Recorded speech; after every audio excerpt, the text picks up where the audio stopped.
Shalom saudara.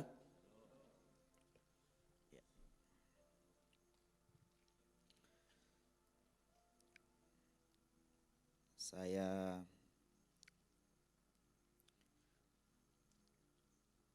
berusaha untuk supaya bisa cepat. Ya. Selamat Hari Raya Sukot buat semuanya. Iya. Ini hari yang luar biasa ya, yang Tuhan kerjakan di tengah-tengah kita. Ada begitu banyak janji Tuhan, ada begitu banyak berkat Tuhan, ada semua yang terbaik ya, yang penuh dengan ucapan syukur kepada Tuhan. Pada waktu saya mempersiapkan buat hari ini, saya sejujurnya gak tahu ini mau ngomong apa. Saya udah ngomong sama istri saya, ini gimana ini ya buat hari Minggu. Saya gak dapat sesuatu begitu kan. Sampai akhirnya istri saya ngomong, udah pakai inilah khotbah yang lama aja begitu. Saya cuman berpikir gini kan, Ibu In sering ngomong sekarang itu udah zamannya streaming begitu ya. Takutnya saudara sudah pernah dengar itu dari tempat lain atau sudah pernah dengar itu waktu streaming. Jadi ya kan jadinya kitab ulangan nanti hari ini. Nah, saya terus tanya Tuhan sampai akhirnya kemarin hari Sabtu ya, pada waktu kita doa di tempat ini, kita merayakan Sukot sama-sama dan tiba-tiba ada satu kata yang muncul ya. Itu seperti melonjak dalam hati saya begitu ya. Yaitu tentang Hesed begitu ya. Hesed itu adalah sebuah perjanjian kasih setia Tuhan. Nah, pada waktu kata itu muncul, saya sejujurnya enggak terlalu ngerti. Saya cuma tahu oh ini kasih setianya Tuhan begitu kan.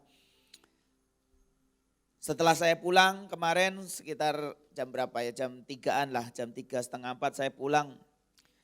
Saya sempetin main sebentar sama anak saya, terus sesudah itu saya coba baca beberapa ayat begitu ya tentang Hesed ini. Tapi ya itu problemnya punya anak kecil, saya nggak bisa konsen begitu ya. Yang masih diajak main lah, yang dia teriak-teriak lah, sehingga saya nggak bisa. Akhirnya saya putuskan ya udah saya kasih waktu saya buat dia malam itu. Tadi malam saya bangun sekitar jam 1, jam 2 saya duduk, saya buka handphone saya pelajari lagi tentang hal ini. Ada yang ajaib sih menurut saya ya. Ada 4 hal nanti yang akan kita sama-sama belajar. Ada 4 tokoh dan 4 hal yang kita bisa belajar dari Hesed ini. Ya. Yang pertama yaitu tokoh yang pertama yaitu Abraham. Apa yang kita bisa belajar dari tokoh ini nanti yaitu gini. Hesed yang berlaku dalam hidupnya dia itu adalah Hesed yang menjamin semua destininya dia itu digenapi. Ya. Saya mau kasih tahu saudara, yang namanya manusia itu tidak ada yang punya kekuatan 100% konstan. Ya. Misalnya nih ya saudara benar-benar cinta Tuhan terus dari lahir sampai matimu begitu. Pasti akan ada masa-masa di mana pasang surut itu ada gitu ya. Nah ini Hesed ini, perjanjian ini berlaku dalam hidup Abraham. Nanti di dalam 4 tokoh yang kita akan baca ya. Saudara pasti kalau saudara baca riwayat mereka, keempat-empatnya di Alkitab, semuanya mengalami naik turun. Dan sama juga dengan Abraham ini. Kita buka dulu ya di Kejadian 24 ayat yang ke-12. Kejadian 24 ayat yang ke-12. Sudah dapat semuanya? Ini hari ini sepi karena hujan atau bagaimana? Iya. Sudah dapat ya? Yang sudah dapat coba lambaikan tangannya. Iya. Yang tidak melambaikan tangannya apakah tidak membawa Alkitab? Atau belum ketemu begitu. Oke, Kejadian 24 ayat 12 dikatakan demikian. Lalu berkatalah ia, Tuhan Allah Tuanku Abraham, buatlah kiranya tercapai tujuanku pada hari ini. Tunjukkanlah kasih setiamu pada Tuanku Abraham. Nah, kata kasih setia di situ itu di dalam bahasa aslinya disebutkan Hesed tadi itu. Ya, saya nggak cara nulisnya itu agak susah begitu. Tapi ngomongnya kurang lebihnya gitulah, keset begitu ya. Jadi ini dikatakan bahwa tunjukkanlah kasih setiamu pada tuanku Abraham. Tapi sebelumnya dikatakan buatlah kiranya tercapai tujuanku pada hari ini. Jadi itu ada ceritanya hambanya Abraham ini ingin melakukan sesuatu supaya supaya tujuannya bisa tercapai. Tapi tujuan daripada si Abraham itu. Nah, coba kalau kita baca ya di Kejadian 22 ayat 15 dan 18. Coba saya buka dulu. Kejadian 22 ayat yang ke-15.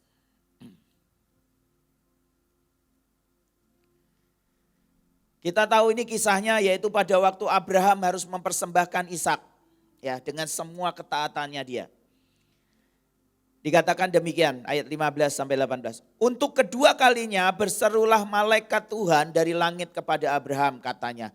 Aku bersumpah demi diriku sendiri, demikianlah firman Tuhan, karena engkau telah berbuat demikian dan engkau tidak segan-segan untuk menyerahkan anakmu yang tunggal kepadaku. Maka aku akan memberkati engkau berlimpah-limpah dan membuat keturunanmu sangat banyak seperti bintang di langit dan seperti pasir di tepi laut. Dan keturunanmu akan menduduki kota-kota musuhnya. Oleh keturunanmu lah semua bangsa di bumi akan mendapat berkat karena engkau mendengarkan firmanku. Hari itu di Kejadian 22 itu malaikat Tuhan bersumpah kepada Abraham bahwa itu yang akan terjadi. Ya. Tapi kalau kita mau lihat di dalam perjalanannya semestinya begitu ya. Di dalam perjalanan bagaimana Abraham bisa mewujudkan semuanya ini, itu pasti ada yang namanya pasang surutnya tadi itu, saya bilang. Ada saat-saat mungkin di mana Abraham mungkin sudah tidak punya iman lagi. Ada saatnya di mana mungkin Abraham melihat semuanya itu sepertinya enggak mungkin. Gimana caranya? Punya anak satu aja harus dipersembahkan kan gitu ceritanya. Tapi kalau kita baca tadi yang di Kejadian 24 dikatakan seperti itu. Buatlah kiranya tercapai tujuanku pada hari ini, tunjukkanlah kasih setiamu pada tuanku Abraham. Karena saya yakin bahwa keset ini yang terus senantiasa menjagai Abraham supaya apa? Supaya Abraham ini bisa tergenapi semuanya. Bahwa dia akan jadi bapak dari seluruh bangsa begitu ya. Keturunannya seperti bintang di langit, pasir di laut. Dan dia hidupnya diberkati. Dari tokoh yang pertama ini kita bisa belajar yang seperti itu. Dan kalau kita mau lihat dalam hidup setiap kita. Ya, sejujurnya begitu. Seberapa banyak Tuhan itu sudah pernah menjanjikan sesuatu kepada kita. Ya kan? Tapi kalau kita mau jujur, seberapa banyak yang semestinya itu sudah terjadi atau digenapi dalam hidup kita. Kalau misalnya engkau pernah didoakan sesuatu dan engkau punya panggilan yang luar biasa misalnya. Engkau akan jadi penginjil di bangsa-bangsa istilahnya. Tapi hari ini engkau paspor aja enggak punya begitu. Kalau engkau enggak kejar keset ini, engkau enggak kejar perjanjian kasih setia Tuhan ini, mungkin sampai kapanpun dalam hidupmu itu tidak akan pernah terpenuhi.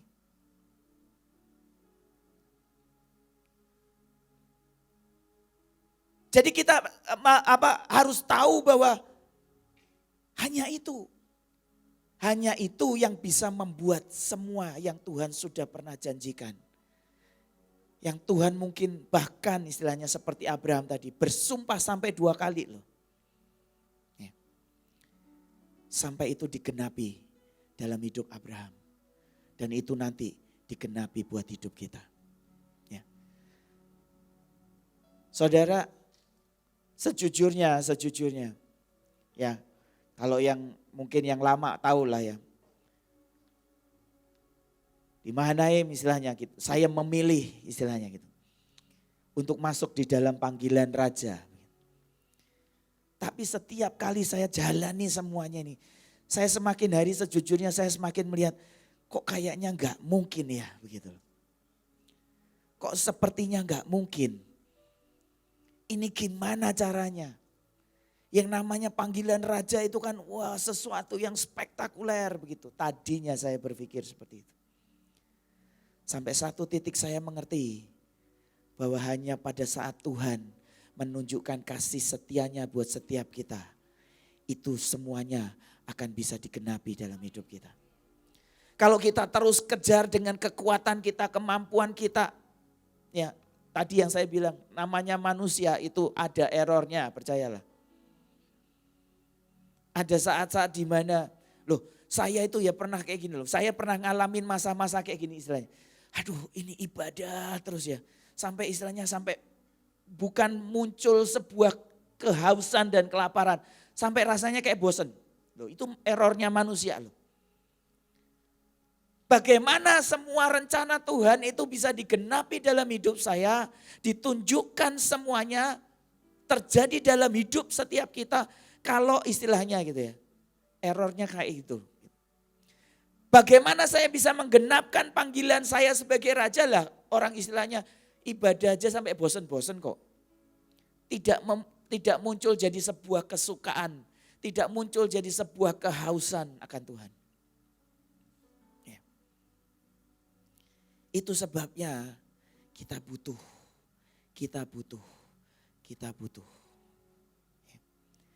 Yang pertama yang saya belajar kemarin adalah perjanjian keset ini yang terjadi dalam hidup Abraham.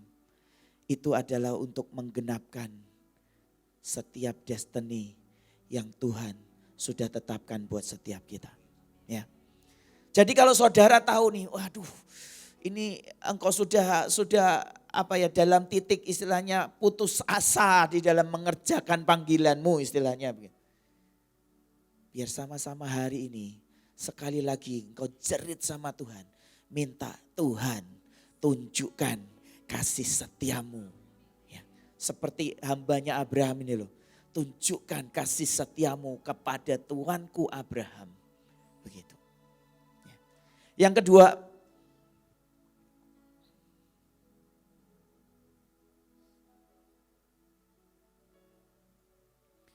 Yang kedua adalah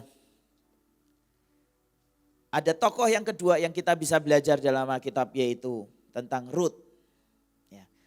Rut 2 ayat yang ke-20. Coba kita baca.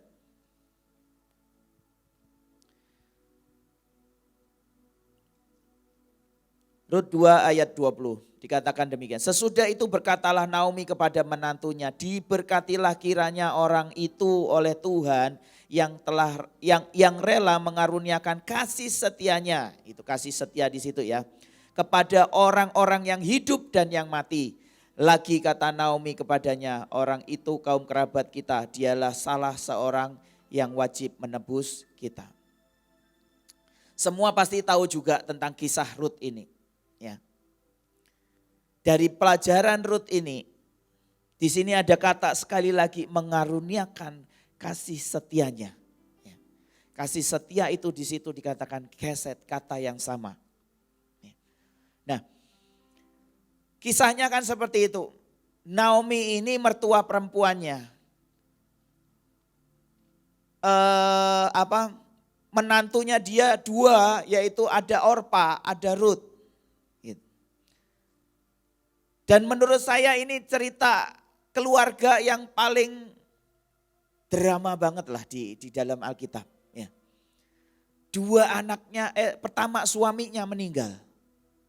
Gak lama kemudian dua anaknya laki-laki meninggal. Dan terjadi kesusahan di negeri itu. Ini istilahnya udah jatuh ketimpa tangga, ketimpuk kaleng cat, begitu kan? Loh iya toh, udah jatuh ketimpa tangga, itu sudah apes banget, masih kejatuhan kaleng cat lagi, begitu. Jadi 3 kali itu apesnya. Sampai si Naomi ini berkata kepada dua menantunya, udah pulang aja, pulang kau ke rumah orang tuamu. Ini bukan menantunya yang ngomong ya, pulangkan saja, bukan seperti itu. Tapi ini mertuanya yang ngomong pulang. Karena dia tahu seakan-akan dia sudah gak punya pengharapan. Dia gak bisa menjanjikan apa-apa buat menantunya. Ya. Tapi ada kalimat yang dia ucapkan sebelum semuanya itu terjadi. Kan dia ngomong gitu, diberkatilah kiranya orang itu oleh Tuhan yang rela mengaruniakan kasih setianya. Jadi ada kata kasih setia di situ, keset itu. Kepada orang-orang yang hidup dan yang mati. Ya kan? Itu diucapkan kepada Rut dan Orpa. Tapi yang ajaib adalah ya, Orpa memutuskan apa? Pulang. Orpa memutuskan pulang. Sedangkan Rut tidak. Saya nggak tahu sih, saya belum pernah ketemu Rut ya. Bukan Ibu Rut ya. Tapi Rut yang di sini. Kalau ketemu mungkin saya akan tanya, kenapa alasannya begitu? Kenapa alasannya kamu tidak meninggalkan semuanya? Tapi pada waktu saya merenungkan ini, ada satu hal menurut saya yang Rut tangkap. Ya. Ini seakan-akan Naomi itu mengatakan sesuatu kuncinya. Ya kan? Dikatakan ini, diberkatilah kiranya orang itu oleh Tuhan yang rela mengaruniakan kasih setianya. Dia dengar itu mungkin. Ya. Dan dari hatinya melonjak, ya aku mau pegang itu dalam hidupku. Sehingga dia sama sekali gak pernah mau tinggalkan Naomi. Dalam kondisi terburuk seperti apapun dia tidak tinggalkan itu. Karena dia dengar ada kata keset yang disebutkan oleh Naomi. Dan dia tahu hanya itu yang dia perlukan. Untuk apa? Untuk mengubah nasib hidupnya dia. Ya. Ruth ini arti namanya semestinya cuman friendship. Ya. Tapi menurut saya ajaib. Apa yang dia lakukan di sini. Itu lebih daripada sebuah pertemanan. Kan gitu. Tapi ini ada sebuah pengabdian. Singkat cerita, dikatakan di situ kan orang itu kaum kerabat kita, dialah salah seorang yang wajib menebus kita. Itu akhirnya di situ ceritanya dikatakan itu Boas begitu. Dan kalau kita baca terus, itu kerjaannya Ruth dan Naomi itu cuman mungutin jelai yang jatuh, ya, bukan menuai jelai loh ya, tapi dia cuman ngambil jelai yang jatuh. Saudara bayangin ya itu kalau istilahnya kita membayangkan kasta seseorang gitu, itu sudah sangat-sangat rendah. Untuk menuai aja dia nggak boleh, dia cuman boleh apa? Memungut dari yang jatuh. Gitu. Tapi sekali lagi, ya, perjanjian keset ini membuat hidup Ruth berubah drastis. Dia jadi orang yang diberkati oleh Tuhan. Saudara, mungkin engkau selama ini sepanjang hidupmu bergumul dengan yang namanya masalah ekonomimu. Engkau mungkin lahir sudah seperti seakan-akan pengen teriak, kok aku lahir seperti ini ya, di tengah keluarga yang seperti ini ya. Tapi saya mau kasih tahu saudara, ada perjanjian kasih setia Tuhan yang bisa mengubahkan hidup Ruth. Yang dari cuman seorang pemungut jelai yang jatuh. Yang dipungut jelai ya saudara, bukan gandum. Jelai itu kalau dipelajari itu adalah makanan orang miskin. Dia cuman bisa mungutin yang jatuh. Tapi akhirnya karena dia pegang apa yang Naomi katakan. Bahwa Tuhan yang mengaruniakan kasih setia. Mengaruniakan keset itu. Itu yang mengubahkan hidupnya. Dan hal yang sama itu bisa terjadi buat hidup saudara dan saya. Ya. Masalahnya adalah kita mau kejar. Kita minta sama Tuhan, kita mau jerit sama Tuhan atau enggak. Buat apa? buat perjanjian ini terjadi dalam hidup kita. Yang ketiga, ya, itu ada dari satu tokoh Alkitab namanya Ayub. Dari tokoh Ayub ini kita akan belajar yang namanya chesed ini akan berfungsi dalam hidup kita untuk apa? Untuk benar-benar menjagai hidup kita. Menjagai hidup kita supaya kita ini tetap ada di dalam rencana Tuhan. Menjagai hidup kita ini supaya apa? Supaya kita tetap benar dilayakkan sama Tuhan. Ya, coba kita baca. Ayub 10 ayat yang ke-12.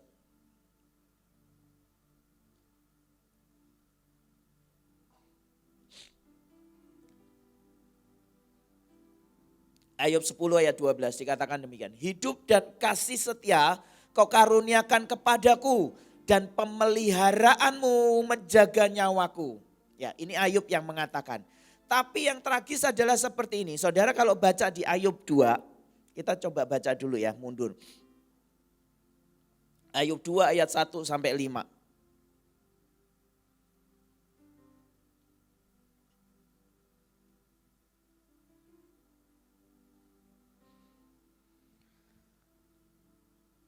Ayub 2 ayat 1 sampai 5 dikatakan demikian. Pada suatu hari datanglah anak-anak Allah menghadap Tuhan dan di antara mereka datang juga iblis untuk menghadap Tuhan. Maka bertanyalah Tuhan kepada iblis, dari mana engkau? Lalu jawab iblis kepada Tuhan, dari perjalanan mengelilingi dan menjelajah bumi. Firman Tuhan kepada iblis, apakah engkau memperhatikan hambaku Ayub? Sebab tidak ada seorang pun di bumi seperti dia yang demikian saleh dan jujur, yang takut akan Allah dan menjauhi kejahatan. Ia tetap tekun dalam kesalehannya meskipun engkau telah membujuk aku melawan dia untuk mencelakakannya tanpa alasan. Berhenti di situ dulu. Ya. Ini yang mengatakan statusnya Ayub ini siapa? Tuhan sendiri loh. Ya. Tuhan sendiri mengakui bahwa Ayub adalah orang yang saleh, yang tekun membuat kebaikan. Benar gak? Ya. Tidak ada seorang pun di bumi seperti dia yang demikian saleh dan jujur, yang takut akan Allah dan menjauhi kejahatan. Ya kan? Tapi selanjutnya dikatakan, lalu jawab iblis kepada Tuhan, kulit ganti kulit.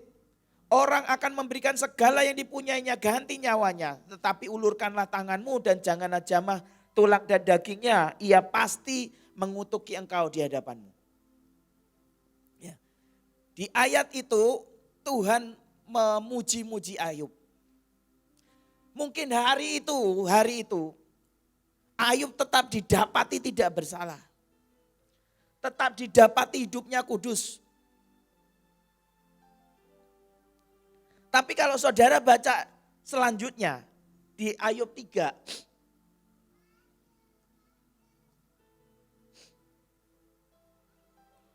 Gak usah jauh-jauh gitu. Langsung judulnya aja udah keluh kesah Ayub. Ya kan? Itu makanya saya kasih tahu bahwa gak ada yang konstan. Gak ada yang punya stamina 100% yang namanya manusia itu. Itu kenapa dari awal saya selalu bilang, saya secara pribadi ya, saya sangat butuh yang namanya kasih setia Tuhan. Saya sangat butuh itu. Ini orang yang dikatakan paling saleh, paling jujur, paling takut akan Tuhan, menjauhi kejahatan aja. Begitu Tuhan izinkan semuanya dilakukan oleh iblis, langsung muncul gerutuan-gerutuan. Ya, paling tidak di catatan saya ini saya catat begini. Ada kemarahan dalam hatinya. Dia marah sama Tuhan. Kenapa engkau biarkan semuanya? Lu itu saya ngebayangin sakit penyakitnya aja serem menurut saya ya.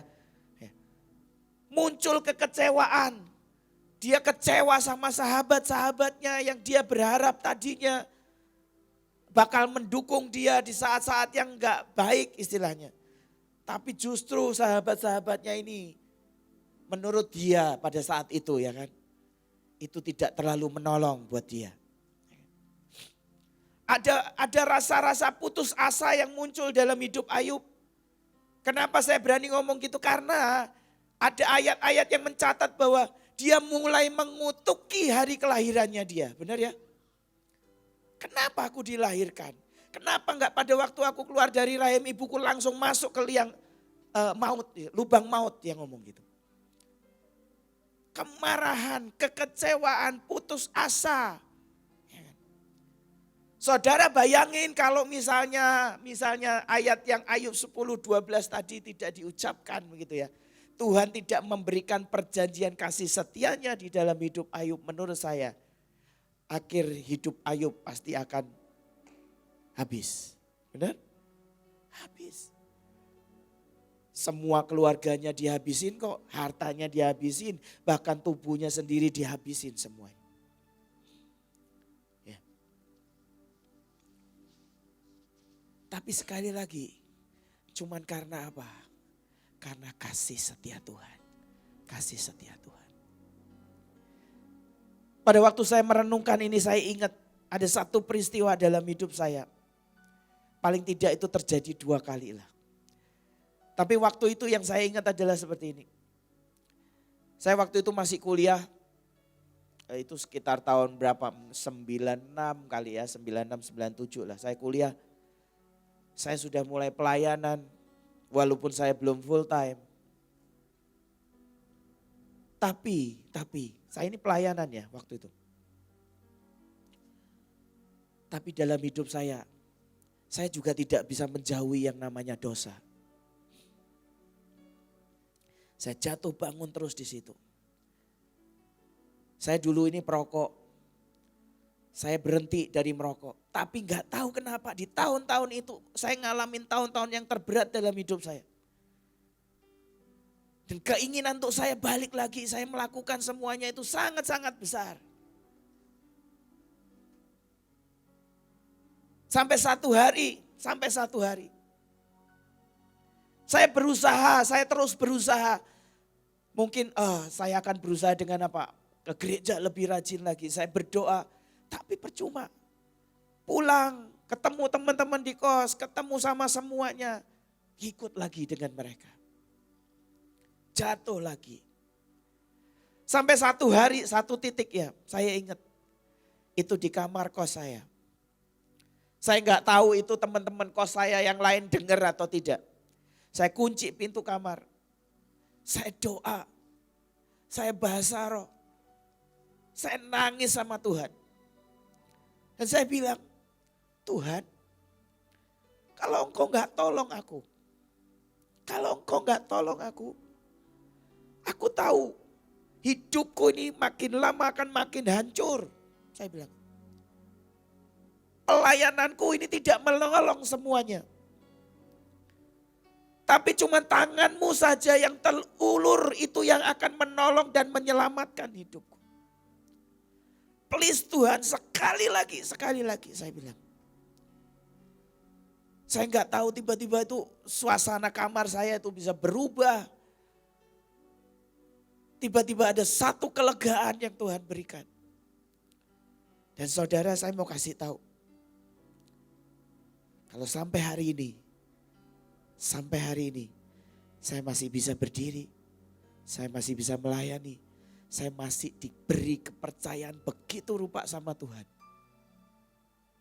Karena saya tahu, saya butuh kasih setia Tuhan. Amin. Begitu juga dengan saudara. Gak ada yang bisa kita lakukan. Dari hidup kita ini semestinya gak ada. Itu semua cuma tergantung sama Tuhan. Kalau Tuhan tidak tunjukkan kasih setianya dalam hidup saya. Mungkin hari ini saya tidak ada di tengah-tengah saudara.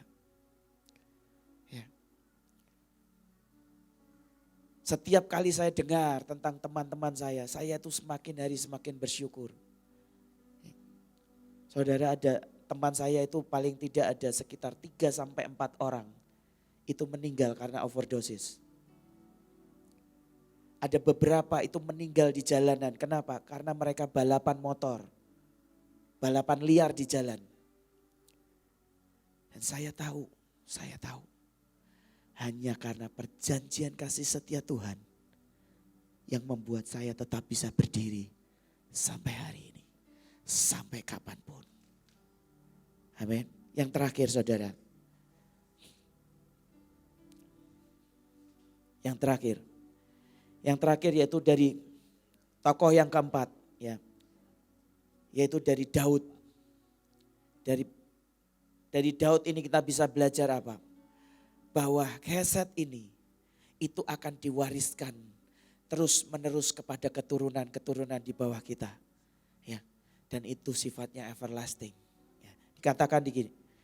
2 Samuel ayat yang ke-22 ayat yang 51. 2 Samuel 22 ayat yang ke-51 dikatakan demikian. Ia mengaruniakan keselamatan yang besar kepada raja yang diangkatnya dan menunjukkan kasih setia kepada orang yang diurapinya, kepada Daud dan anak cucunya untuk apa? Untuk selamanya. Sebentar saya akan ajak saudara untuk berdoa. Biar di hari raya Sukot ini sekali lagi saya ingin mengajak saudara menyadari ini ada sebuah berkat, ada sebuah perjanjian yang Tuhan ingin berikan buat setiap kita. Dan fungsi daripada perjanjian ini seperti paling tidak nih ya, semestinya masih ada lebih banyak lagi. Tapi paling tidak seperti 4 tokoh yang kita sudah baca tadi. Itu yang akan membuat hidup kita sampai kepada destiny. Itu yang akan membuat hidup kita masuk di dalam masa yang diberkati oleh Tuhan. Itu yang membuat hidup kita tetap dijagai terus oleh Tuhan. Dan itu yang membuat kita menerima semuanya itu sampai selamanya. Yuk, mari kita berdoa yuk. Saya minta WL naikkan pujian I Need Your Mercy.